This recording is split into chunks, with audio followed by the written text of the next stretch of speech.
we will complete this unit. After that we have left, actually we have not completed unit 7. After the completion of this unit we will and then we unit 7 in couple of days. So today we'll be discussing liquefaction. Actually has been a separate unit in your syllabus, but actually it's only a small portion. I don't know why it has been included as a separate unit. It should be a separate topic in the chapter of seepage or permeability. Forget it. Now we'll be starting with the objective of our video session, video lecture, are that after the completion of this video class, video lecture, what are the things that we will learn. Our objective are as follows. The first objective is, before understanding the concept of liquefaction, you have to understand the concept of effective stress, total stress, and pore water stress. Actually, there's a separate chapter in which you should calculate all these parameters, that is total stress, effective stress, and pore water pressure. But as per your SBT syllabus, that was missing in your syllabus. That's why I incorporated this topic, because without this understanding, without the understanding of effective stress, you won't be able to understand the concept of liquefaction. The second objective is, we will define liquefaction. हम liquefaction define करेंगे, जिसमें देखेंगे कि liquefaction क्या process है, किस case में liquefaction होता है. उसके बाद तीसरा पॉइंट हम समझेंगे कि उसका काउज क्या है, किसकी वजह से liquefaction हो रहा है. The fourth will be analyzing the effects of liquefaction. अगर liquefaction हो रहा है तो उसकी वजह से बिल्डिंग पे, कंस्ट्रक्शन पे, आपके स्ट्रक्चर पे क्या उसके इफेक्ट्स हो रहे हैं.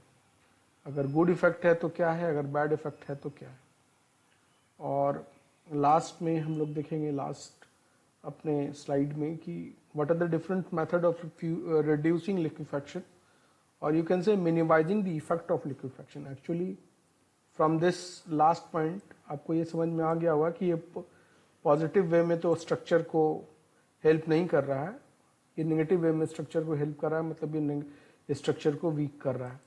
सो we made this as our objective. After the completion of this video, we will understand and we will able to complete our objective.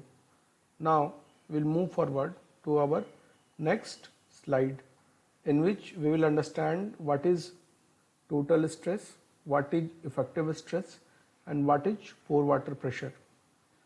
See,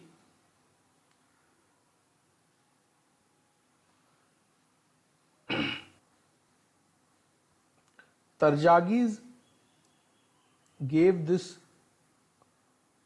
principle of effective stress. Tarjagi's, we have actually studied Tarjagi's law during the analysis of shallow foundation.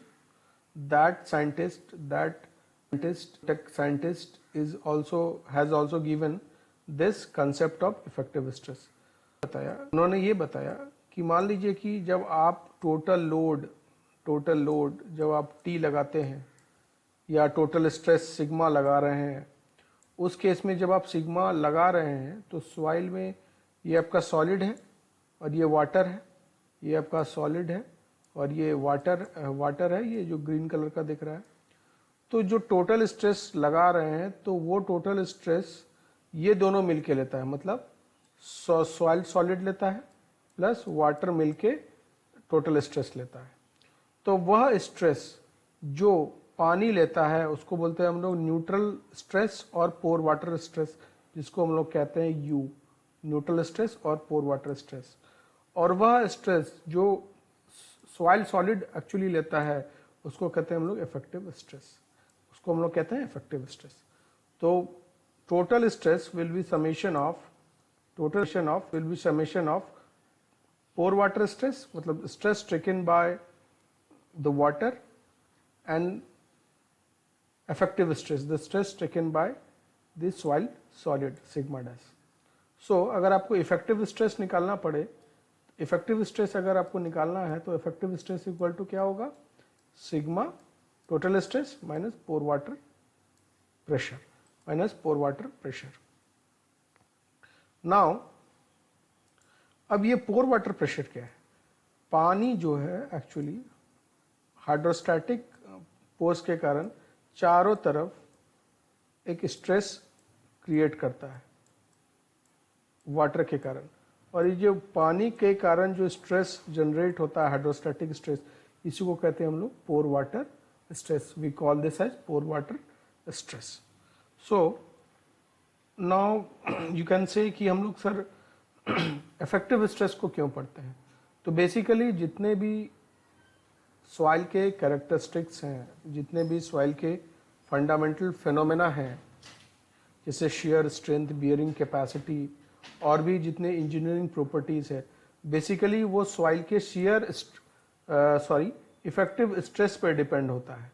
तो अगर effective stress किसी soil का ज़्यादा है तो उस soil की जो इंजीनियरिंग प्रॉपर्टीज है वो ज़्यादा होगी, मतलब उसकी शेयर स्ट्रेंथ ज़्यादा होगी, उसकी लोड कैरिंग कैपेसिटी ज़्यादा होगी।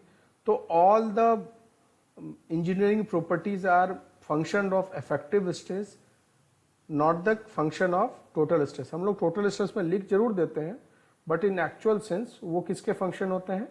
इफेक्टिव स्ट्रेस के। ठीक है, तो आप समझिए कि अगर इफेक्टिव स्ट्रेस किसी भी सेंस में अगर जीरो हो गया, अगर, तो क्या होगा कि जो लोड लेने की उसकी क्षमता है, जो स्ट्रेंथ है उसका, वो कम हो जाएगा, प्लस जो आपकी शेयर स्ट्रेंथ है वो भी घट जाएगी, क्योंकि शेयर स्ट्रेंथ के बारे में आपको पता है, टॉय सिग्मा 10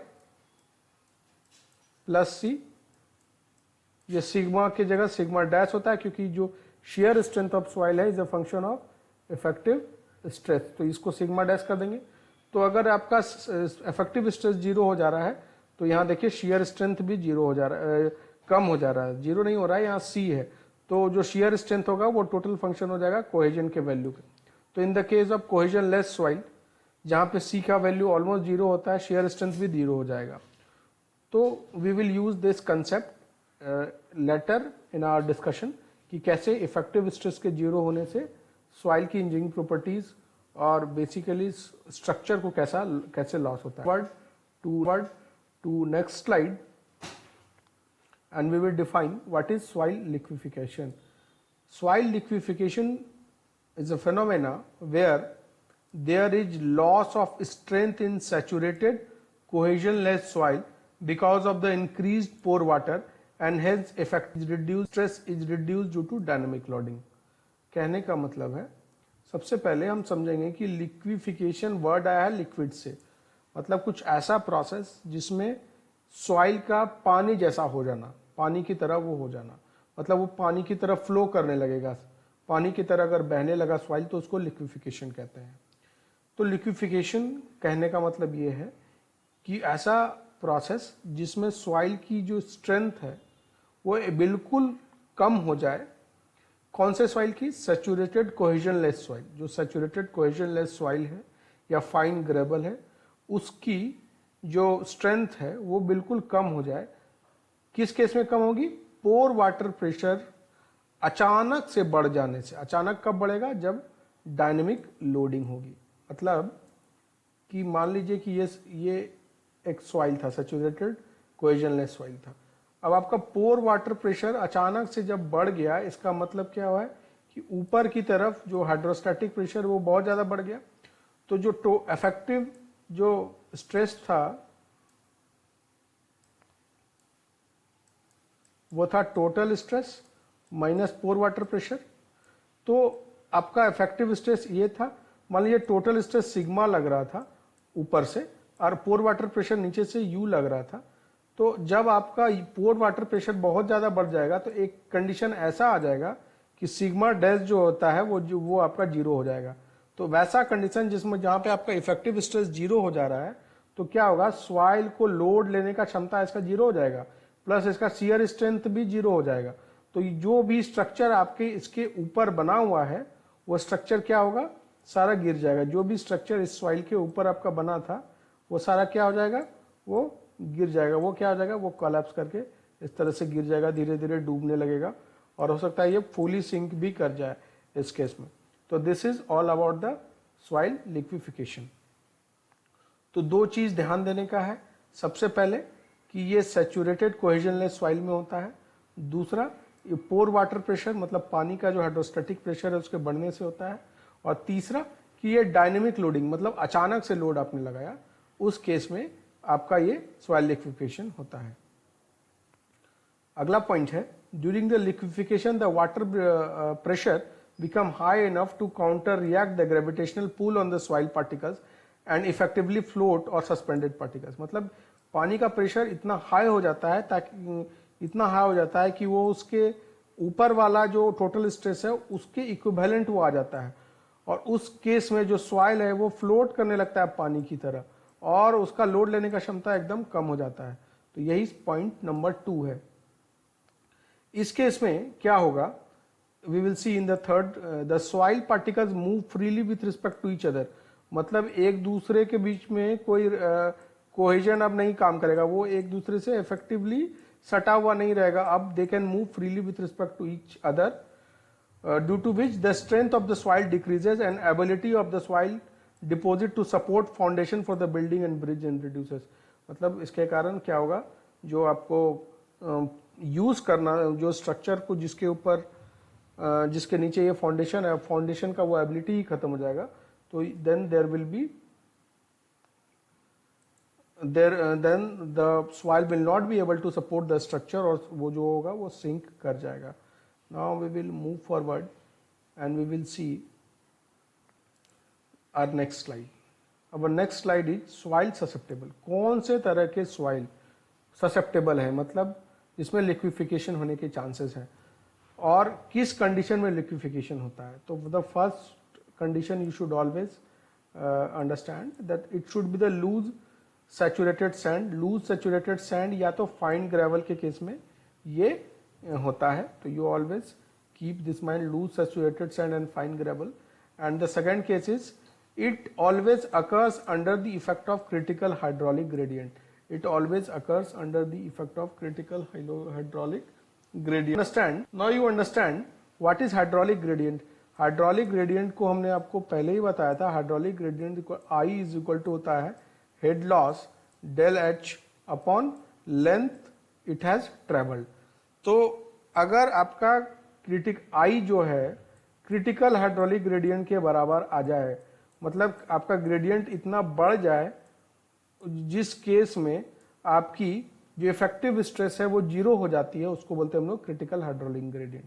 तो हमने डिफाइन भी किया है कि this is the hydraulic gradient eight which soil become unstable and the effective stress become zero. मतलब ऐसा इस कंडीशन में जब उसकी इफेक्टिव स्ट्रेस जीरो हो जाती है और सॉइल अनस्टेबल हो जाता है, उसको हम लोग कहते हैं क्रिटिकल हाइड्रोलिक ग्रेडियंट या ICR या IC। Sorry. Consider a soil in which the flow of water is upward. This will create an upward seepage pressure. If the upward flow of water is large and enough seepage pressure will negate the effective stress, soil become unstable and in this situation it is known as quick condition। यही quick condition जो है वही liquefaction का reason है। मतलब जो चीज हमने पहले डिस्कस किया, मान लीजिए कोई ऐसा केस है जहाँ पे वाटर का प्रेशर बहुत ज्यादा है, ऊपर की तरफ मूव करना चाह रहा है और वो ऊपर के टोटल स्ट्रेस के इक्विवेलेंट हो जाए, या तो वाटर प्रेशर इतना इफेक्टिव हो जाए कि आपका जो इतना ज्यादा हो जाए कि इफेक्टिव स्ट्रेस जीरो हो जाए, उस स्टेट में ही वो सॉइल जो है अनस्टेबल हो जाता है और फिर वो किसी भी स्ट्रक्चर को सपोर्ट करने के लायक नहीं रहता है। और ये जो फ्लो हो रहा है अपवर्ड, जो जिस ग्रेडियंट के करस्पॉन्डिंग इफेक्टिव स्ट्रेस जीरो होता है, उसी को हम लोग बोलते हैं क्रिटिकल हाइड्रोलिक ग्रेडियंट जिसकी क्रिटिकल हाइड्रोलिक ग्रेडियंट जिसकी फॉर्मूला आती है IC equal to GS minus 1 upon 1 plus E, where GS is effective, GS is specific gravity of the solid, E is Void ratio. तो you always keep remember this. IC जो gradient critical hydraulic gradient होती है उसकी value होते हैं GS minus 1 upon 1 plus E. तो this was the final, actually ये direct नहीं आता है, ये इक्वेशन सॉल्व करने के बाद जहाँ पे इफेक्टिव स्ट्रेस 0 होता है वो सॉल्व करने के बाद ये फाइनल इक्वेशन इस तरह से बन के आता है. Okay, now we will move to next slide. When we see what is the cause of liquefaction, the cause अब दो भी हो सकता है. डायनेमिक फोर्स की जरूरत है, इसका मतलब कि जब अर्थक्वेक होता है, अर्थक्वेक क्या, जो भूकंप आता है, when there is sudden vibration of the earth, उस केस में या तो आपने कोई डायनेमिक लोड जैसे कि आपने ब्लास्ट कर दिया कहीं पे, जैसे माइनिंग की ब्लास्ट होती है या नॉर्मल आप जाएंगे कहीं पे टनल वगैरह में तो तोड़ने के लिए, पहाड़ तोड़ने के लिए ब्लास्टिंग का यूज पड़ता है, वहाँ पे आपने ब्लास्ट कर दिया तो ब्लास्ट अगर बहुत ज़्यादा इंटेंस है तो हो सकता है कि वो आपकी इफेक्टिव स्ट्रेस को कम कर दे. वो इफेक्टिव स्ट्रेस कम क्यों होगा, क्योंकि हो सकता है कि ब्लास्टिंग की इफेक्ट से जो पोर वाटर प्रेशर है वो बहुत ज़्यादा बढ़ जाए, और पोर वाटर प्रेशर बहुत ज़्यादा बढ़ जाएगा तो जी आपकी इफेक्टिव स्ट्रेस है वो कम हो जाएगी. You see a very clear picture is there. अब यहाँ देखिए कि जो पहला पिक्चर है उसमें है कि it is the normally the water फिल्स the space between the sediment and grain, but the grain touch and the friction hold the sediment together.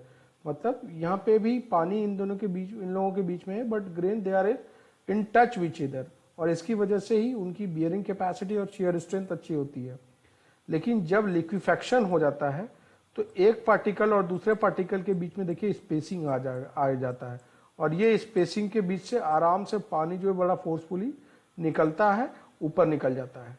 तो liquefaction increases the water field space between the grains allowing the sediment to flow like liquid. और sediment जो है, sediment मतलब कि जो muddy water है वो पूरा पोर्स के द्वारा, क्रैक्स के द्वारा ऊपर पर निकल जाता है, जिसको हम लोग सैंड बॉइलिंग कहते हैं.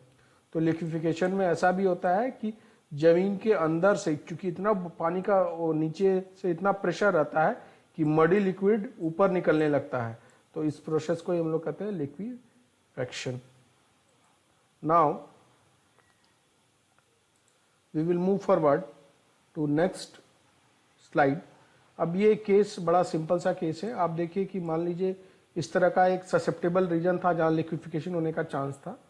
तो नॉर्मली देखिए कि मान लीजिए ये बड़ा वाटर सैचुरेटेड ग्रेनुलर लेयर था, टाइडली पैक्ड लेयर था, तो इसकी ससेप्टिबिलिटी कम थी, मतलब इस लेयर में चांस नहीं था होने का जो है liquefaction.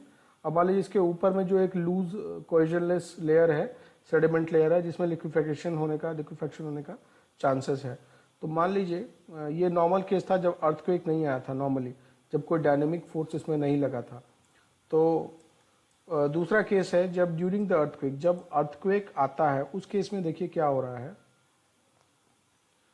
In that case you see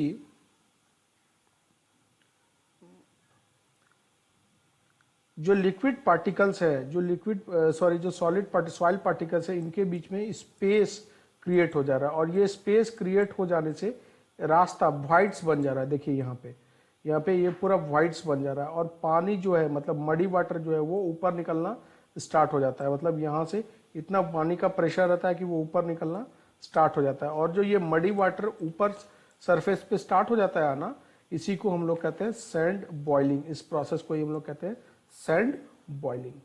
और इतना इफेक्टिव हो जाता है कि इफेक्टिव स्ट्रेस इस केस में इसका 0 हो जाता है, तो ये लोड ले ही नहीं पाएगा. अब सारा स्ट्रक्चर क्या होगा, नीचे सिंक करने लगेगा, या स्ट्रक्चर क्या होगा, टिल्ट करने लगेगा. I think that we have complete understood what is the basic concept regarding liquefaction.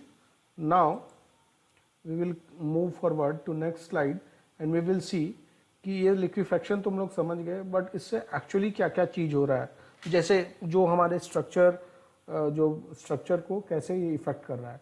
तो we will analyze all these condition one by one, एक एक करके हम लोग समझेंगे. The first case is effective stress become 0. जो इफेक्टिव स्ट्रेस है वो 0 होता है। हमने पहले भी इसको देख लिया अच्छे से, तो we need not to go again, तो हमको यहाँ पे फिर समझने की ज़रूरत नहीं है। अब हम लोग ये चीज़ क्लियर कर चुके हैं कि जो इफेक्टिव स्ट्रेस फाइल की है वो 0 हो जा रही है। दूसरा केस में हम लोग देखेंगे कि the load bearing capacity of soil reduces and sometimes become marginal causing sinking of structure in the soil. मतलब जो लोड बियरिंग कैपेसिटी, मतलब लोड लेने का जो कैपेसिटी था सॉइल का, वो बहुत कम हो जाता है, क्योंकि इफेक्टिव स्ट्रेस 0 हो जाती है तो बहुत कम हो जाता है। और मान लीजिए वो क्या होता है, स्ट्रक्चर जो है सिंक होना स्टार्ट, पहले वो टिल्ट कर जाएगा और थोड़े देर के बाद अगर बहुत ज़्यादा सैंड बॉइलिंग या आपकी लिक्विफिकेशन हो गई है तो हो सकता है कि वो पूरा तरह से जो है गिर जाए, अंदर सॉइल के अंदर समा जाए। तो this is the one of the bad effect of liquefaction. And the third case is जब sand boiling will occur in which the mud with the water comes out from the cracks of the soil medium. मतलब ऐसा होता है कि जो cracks होते हैं जो सॉइल मीडियम में, उसके थ्रू मडी वाटर जो है ऊपर आ जाता है। We have already seen this in our previous slide कि कैसे क्रैक्स के थ्रू मडी वाटर ऊपर आ जाता है, तो ये भी एक उसकी इफेक्ट है। लास्ट में है lateral spreading of the ground. Lateral spreading of the ground कहने का मतलब है कि जो ग्राउंड है, ग्राउंड का जो सरफेस है, मान लीजिए ये प्लेन था, जब लिक्विफेक्शन आया हुआ अर्थक्वेक के केस में या कोई ब्लास्ट के केस में, तो ये अब इस तरह से प्लेन नहीं रह के ये स्प्रेड कर जाता है। मान लीजिए कोई रोड ऐसा था, तो लिक्विफेक्शन के बाद ये जो रोड है वो कुछ इस तरह से स्प्रेड कर जाएगा, तो ये पूरा स्ट्रक्चर जो है इसके ऊपर वो पूरा खराब हो जाएगा। तो this is all about the lateral spreading of the ground. तो this was all about the bad effects of liquefaction. अब you will ask, sir, what is the good effect of liquefaction? So basically there is no such good effect of liquefaction as our civil construction has been concerned. So जो भी इसके effects हैं वो bad effect हैं, वो बुरी तरह से हमारे बिल्डिंग स्ट्रक्चर और उसकी ड्यूरेबिलिटी को इफेक्ट करते हैं। तो मेनली हमारा यही एम रहता है कि हम कैसे जो है लिक्विफेक्शन के इफेक्ट को कम कर सके। Now we will move forward and we will see कि किसी एक बिल्डिंग में किस तरह से जो है डैमेज कर रहा है लिक्विफेक्शन। मान लीजिए ये बिल्डिंग था आपका और यहाँ पे लिक्विफिकेशन के कारण जो है पानी बहुत ऊपर निकलने लगा, सैंड बॉइलिंग होने लगा, तो इसकी वजह से क्या होगा, फाउंडेशन जो अनइवन सेटलमेंट स्टार्ट हो जाएगा। तो सेटलमेंट जब स्टार्ट हो जाएगा तो आपके क्रैक्स पड़ने लगेंगे, यहाँ पे आप देख पा रहे हैं।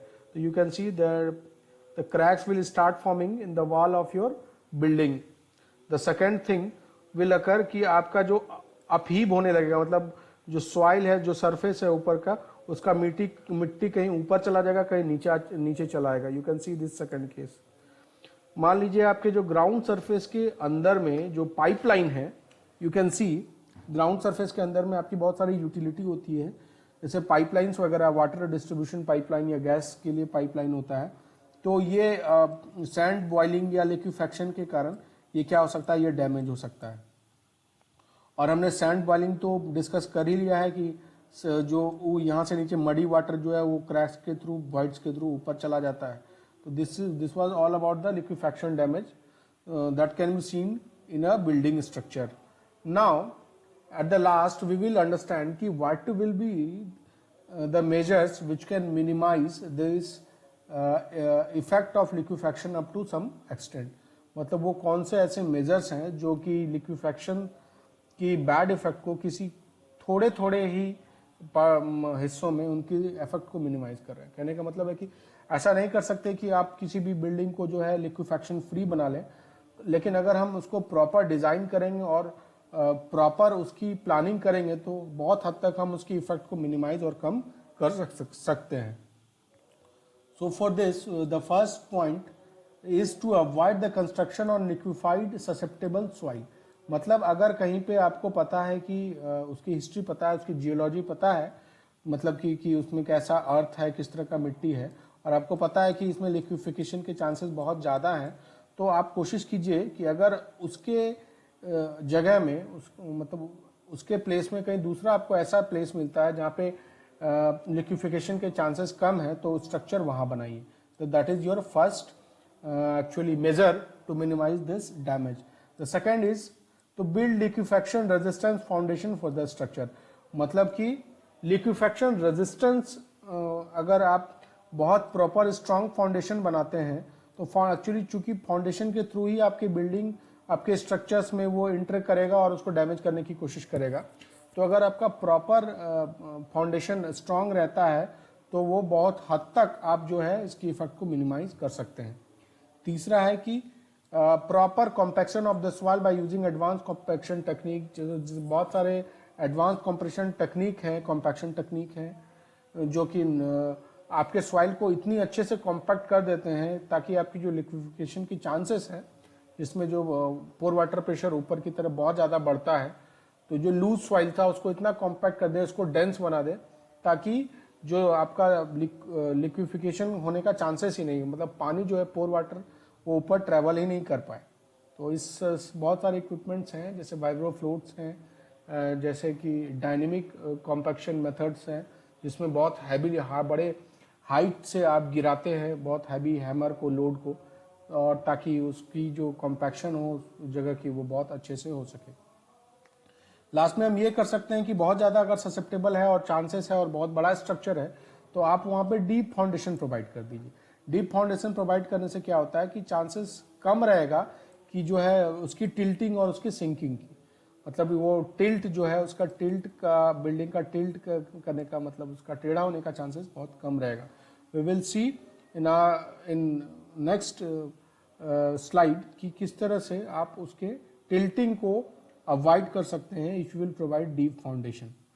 Now you see this was the building structure, ये उसके एक लाइन डायग्राम है। आप अगर प्रॉपर आपने डीप फाउंडेशन लगाई है, डीप फाउंडेशन की है, पाइस किया है मान लीजिए, तो उसकी वजह से क्या होगा, ये बहुत हद तक उसके एब्जॉर्ब करेगा और ये टिल्ट नहीं होने देगा फाइनली बिल्डिंग को। तो इसकी वजह से क्या होगा कि आपका जो बिल्डिंग जो ऊपर वाला सरफेस है ये थोड़ा सा खुद एक्चुअली बेंड करके आपके बिल्डिंग स्ट्रक्चर को बचा सकता है। तो this was the advantage of using deep foundation in the areas where there is susceptibility of liquefaction. Now we will come to our next slide, जहाँ पे हम देखेंगे एक्चुअली एक प्रेजेंटेशन है, जीआई प्रेजेंटेशन है जहाँ पे एक बिल्डिंग धीरे धीरे शेक करके नीचे की तरफ सिंक कर जाता है। Now you see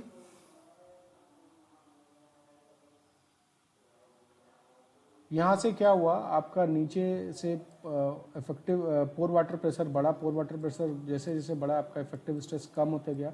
एक समय जब जीरो हो गया तो इसकी लोड लेने की जो क्षमता थी इसकी सॉइल की कम हो, जीरो हो गई, और फिर ये जो बिल्डिंग है ये सिंक करने लगा, उसके आसपास जितने प्लांट हैं, रोड्स हैं, वो सब सिंक कर जाएगा। तो this was the basic concept of liquefaction as per your syllabus. I have concluded this liquefaction. Now your unit 8 has been finished. आप इसको अच्छे से रिवाइज करके अपने कॉपी में नोट डाउन कर लीजिए। Very soon we will have a video lecture on unit 7, that is our last, that will be our last unit for our syllabus. मिलते हैं, तब तक अच्छे से आराम से पढ़ाई करते रहिए। Thank you.